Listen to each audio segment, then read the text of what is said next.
Assalamu alaikum everybody. Welcome back to my channel Rapid Revision. Today's question is from May June 2024. This is from paper 2 variant 2 and this was question number 5. This question is basically based on ratio analysis. The question here says Ajay is a retailer. He has provided the following information. At 1st April 2023, which is the start of the year, they have given you inventory, trade receivables, cash at bank and trade payables at the start of the year, and then at the end of the year also they have given you inventory, trade receivables, cash at bank and trade payables. And during the year ended 31st March 2024, so for the year ended 31st March 2024, they've given you revenue that is of two types. One is credit sales and the other one is cash sales, and then they have given you purchases, and then they have given you expenses. So in the next part, they're asking you to calculate ratios. So complete the following table. They've asked you to calculate gross margin. They've asked you to calculate profit margin. They've asked you to calculate rate of inventory turnover, trade receivables turnover, and liquid asset test ratio. But before I do this, I need to prepare my income statement. There will be a small income statement that you need to prepare in order to calculate gross margin, because we don't know the gross profit. So we'll basically make an income statement. So I'll make an income statement at the side here. My income statement starts with revenue. So revenue should be both credit sales and cash sales. So when you add 86,400 plus 10,600, you will get a $97,000 revenue here. And then you write here less cost of sales. So less cost of sales, and then you need to write the opening inventory. Opening inventory here is 5200, 5200. Then you write here add purchases. So when you add purchases here is 51,300, so you add 51,300, and when you add both of these, you will get here 56,500, and then you need to subtract closing inventory, so less closing inventory. So if you observe here, we don't have a lot of other values which we have in a longer income statement, like for example sales returns. We have purchases returns in a longer income statement, but we don't have many of those values here in this particular question, but it's like a basic income statement. So closing inventory in this case is 6,500. When you subtract closing inventory, you'll get a cost of sales of 50,000, which you need to subtract from your revenue. When you subtract 50,000 from 97,000, you will get a $47,000 gross profit. So this is your gross profit. And then you need to subtract expenses. So when you subtract expenses from here, they have given you here 23,750. So 23,750, when you subtract 23,750 from 47,000, you will get 23,250, which is your profit for the year. So this is profit for the year. So this is your income statement. Now what you need to do is that you need to now use the values that you have calculated in this income statement for your ratios here. So we have gross profit, that is 47,000. We have profit for the year, that is 23,250, and for the rate of inventory turnover we need this cost of sales. So I'll simply use these values. Now I will apply the formulas. I've already written the formulas so you guys can see. Simply gross margin is gross profit divided by revenue multiplied by 100. So gross profit in this case is 47,000 and divided by revenue is 97,000. So 47,000 divided by 97,000 multiplied by 100. So that will give me, this will give me 48.45%. So I need to write percent because this is calculated in percentage. And then I will calculate my profit margin, which is profit for the year, that is 23,250 divided by revenue 97,000 multiplied by 100, which is going to be my profit margin, and that will be 23.97%. And then I will calculate my rate of inventory turnover. So I simply need my cost of sales, which is my cost of sales is this 50,000. So I will write here 50,000 in the numerator. Then I need to calculate my average inventory. My average inventory is my opening inventory, that is 5,200 in this case, plus closing inventory, that is 6,500 in this case, divided by 2. So average inventory is calculated 5200 plus 6500, and I need to divide this by 2. So average inventory formula is opening inventory plus closing inventory divided by 2, and this will come out to be, average inventory will be 5850. This 5850 is your average inventory year. So 50,000 divided by 5850 is going to give you your rate of inventory turnover, which in this case will be 8.55, and you need to write times.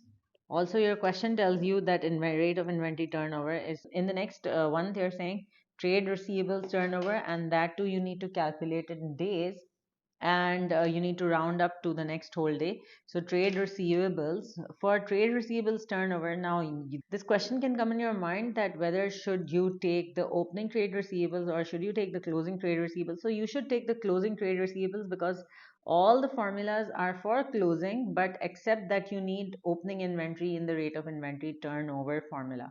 Otherwise, you're always using the closing values, because you make the statement of financial position. The latest statement of financial position is always made on the last date using the last date values. So last date values are important. Only opening inventory is important for the rate of inventory turnover formula. So trade receivables in this case is 95,9550 divided by credit sales. So I'll take credit sales in this case 86,400. So I will divide this by 86,400 multiplied by 365.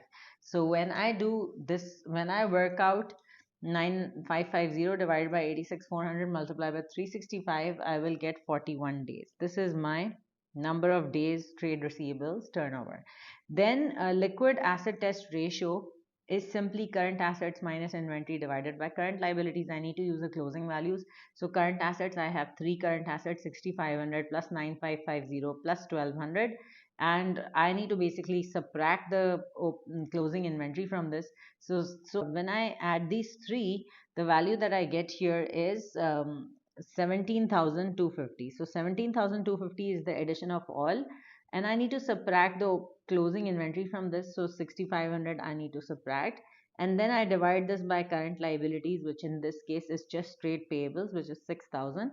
So I will divide this by 6,000, and when I work this out, when I work this calculation, I will get, my answer will be 1.79:1. This is my liquid asset test ratio. So liquid asset test ratio simply tells you how many of liquid assets do we have to pay off our current liabilities. So because we are excluding inventory from the calculation, we are basically only taking into account the liquid assets, because inventory is the least liquid current asset, because inventory takes longer time to turn into cash. So you would say that inventory is the least liquid current asset. In the next part, they're saying Ajay has been trading for 3 years and he has established a good reputation. He has never changed his selling price. His gross margin for the year ended 31st March 2024 is higher than the previous years. Suggest one reason why Ajay's gross margin has increased. So his selling price is unchanged. So that means his cost of sales might have been reduced. So his cost of sales might have gone down. So you'll write here his cost of sales. The simple reason of his cost of sales going down would be that he's getting more trade discounts from his supplier. So he may be receiving greater trade discount from his supplier. So he may be receiving um, greater trade discount from his suppliers. So yes, in the next part they're saying state one reason why Ajay's customers might be interested in his financial statements. So why would customers be interested in the financial statements of Ajay? Because they would want to know that if Ajay is going to continue business in future, also whether he'll be supplying them goods or no. For this particular question, I will write here that Ajay's customers would be interested in his financial statements, because they would want to know that if Ajay will continue supplying them or no. Okay, then they have given you some statement here which you guys have to read here. This says Ajay is concerned about the levels of his inventory and trade receivables. He's considering reducing his selling price. Then they're saying, advise Ajay whether or not he should reduce his selling price. Justify your answer by providing advantages and disadvantages of reducing his selling price. So I've already written the answer for this question. I'll explain it to you while I'm reading this for you guys. So if Ajay reduces the selling price, it may attract more customers. Obviously, if he reduces the selling price, he may attract new customers and more customers. This may increase his revenue, obviously, because there will be more customers who would want to purchase goods from Ajay. Also, his profit for the year will increase. This will also reduce his cost of holding inventory, as inventory will be sold quickly. So that means your rate of inventory turnover will also go up, because now the inventory will be sold very quickly. So we can buy more inventory again and then sell more inventory again. So that will increase the rate of inventory turnover. However, this will reduce his gross margin and gross profit. So because you're selling every unit at a lower price now, so we'll make less gross profit at every unit. So that means the gross profit will per unit will go down, and then the customers will get used to a reduced price and may not be willing to pay a higher price in future, because once you reduce the price, right? So it's like when when customers get used to for example, there's a city in which there are a lot of sales on brands. So when there are a lot of sales coming again and again, so the customers just get used to that sale season in which they buy the goods. So they normally try to, avoid full prices, and they look for sale prices when the goods will come at a sale price. So same goes for Ajay. Once he reduces the price, and if the customer gets used to it, so they will not be willing to pay a higher price in future, which is going to damage the profitability of Ajay in this case. Also, the customers may question the quality of goods if they decrease the price all of a sudden. So the customers may start to question the quality of the goods that Ajay is providing them. So I would suggest that Ajay should not reduce the selling price, because reducing the selling price is not a very good decision.